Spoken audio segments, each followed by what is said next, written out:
Hey folks, this is Jeff. Welcome to another little episode of Real Country with Jeff and Melanie. Just going to do a little helpful tip video today. We've got a 2005 Ford F-150 crew cab. We've had it since 2004. Been a good little truck, but you know, when you get a little older now, start needing repairs, start having problems.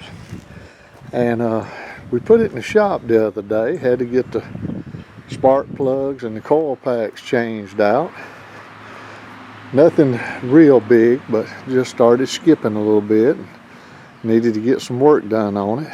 And while we were at it, we had been having a problem now off and on for about a year and a half, that some days you'd get in the vehicle and your fan on your air conditioner would work. Everything functioned perfect, and then sometimes it wouldn't. And then you go down the road and you're dying for your air conditioner, or it's winter time and you're dying to have your defroster come on, and it was just like it was dead. Well, I went to a repair parts place, talked to people at the counter, and they told me that it was probably a little device known as and I'm probably saying it wrong because it's been a little while, but it's like a motor relay. And through the glare, it's behind the glove box. To get to it, the glove box of your car, you have two little tabs, places right here with little grooves. You just push in and it lets the glove box lean forward. But you look in here, and I'm not sure how good we can see it, but right where my finger's trying to show you, right in here behind this orange wire, it's a little plug-in. And the little piece that plugs in, it's got two little screws. You just unscrew it, unplug it, it slides out. You plug it in, screw it back in, replug it. And every time I did that, it worked. And we were so thrilled. And let's see if I can close this up. And the little part wasn't real bad. It was about $10 or $12. And it really didn't take long to fix it. Maybe 10 or 15 minutes. Two little screws, plug it in, plug it out, everything's lovely.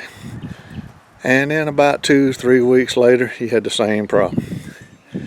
And I bet you I've replaced that thing 3 to 4 times. So when I put it in the shop this time, I just went ahead and asked the mechanic if they could fix that. And then when he told me how it would do, I said, some days you go down the road and it dies, no rhyme or reason, and then it'll come on and it will run all day long. But you can cut the motor off, jump right back in, and it's dead. And that's when he told me the trick I want to show y'all. If this was to ever happen to y'all, let me turn around here and get to where you can see right here on the bottom of the unit, right here. Inside is the motor to the blower housing, and that's what all that is the blower for your defroster, your air conditioner, your heater. There's a little motor in there, and there's little brushes inside an armature, and what it is, when it's working, it's turning fine, but when you stop, the little brushes, they're starting to tear up and they fall down in a groove and it won't come back on. And I had mentioned to him that every now and then you'd hit a pothole and it'd come right back on. So he mentioned, you know, that's what it was, and I thought about it. He said that bump jarred it back into place. So right after I talked to him about it, before I put it in the shop, it happened again, and I just reached over with a hammer and took the hammer and just gave it a little like that, about 2 taps, and instantly that was enough to bump the little brushes out of the armature around. It started turning, and then I had air. And in the past, I had been going around half a day sweating to death, dying for some air conditioner. Down here in Alabama, it gets hot. And if I'd only known that all I had to do temporarily was just reach over there, and oh, how much more comfortable I could have been. Because when it ran, it worked perfectly. You could hang meat in here, it was so cold. But every time you cut the truck off, you never knew if you was going to be able to get in here and have some good old AC. But while I had it in the shop, I had them fix it, and it was not a big repair, wasn't nothing bad. But if I had only known that little secret ahead of time, oh, how much cooler I could have been. But that's just a little tip I wanted to pass on to you. Now, that worked on this F-150.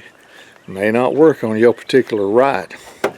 Depends on what you got, design, the style, the year. Everything could be, you know, could be different.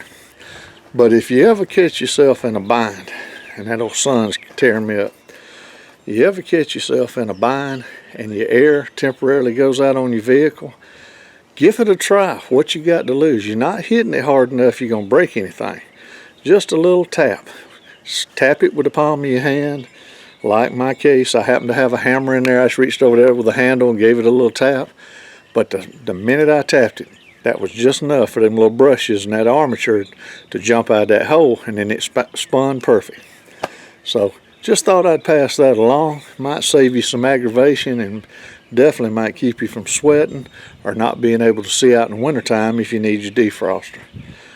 But if you like the little videos, folks, please hit like, hit subscribe, tell your friends, and if we learn any more little tips or secrets, we'll try our best to pass them on to you.